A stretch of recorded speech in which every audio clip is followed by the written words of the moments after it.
எல்லாருக்கும் வணக்கம்.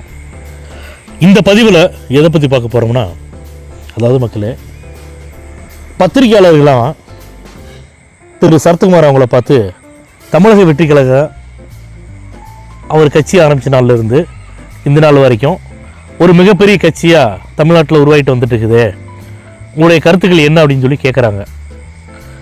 சரத்குமார் அவர் என்ன சொல்கிறாருன்னா, சரத்குமார் அவர்கள் நல்ல மனிதராக இருக்காருன்னு வச்சுங்களேன்.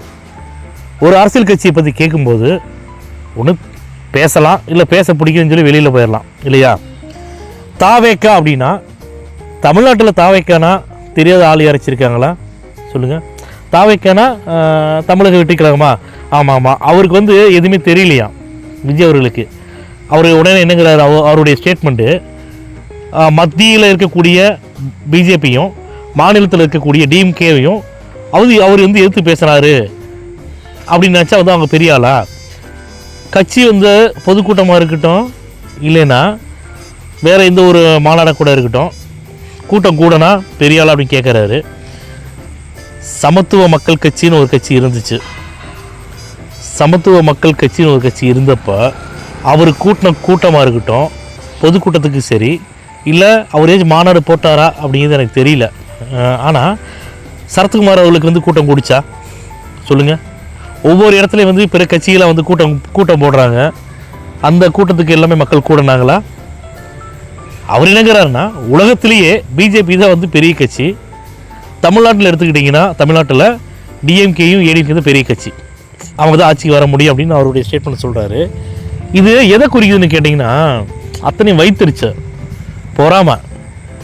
நம்மளும் ஒரு நடிகராக இருக்கிறோம், ஆனால் நமக்கு உண்டான அங்கீகாரமாக இருக்கட்டும் மக்கள் யாருமே கொடுக்கல அப்படிங்கிற ஒரு வைத்தறிச்ச பொறாம விஜய் அவருக்கு மேலே இன்னும் யாரெல்லாம் வைத்தறிச்ச பொறாம போட போகிறாங்கன்னு தெரியல.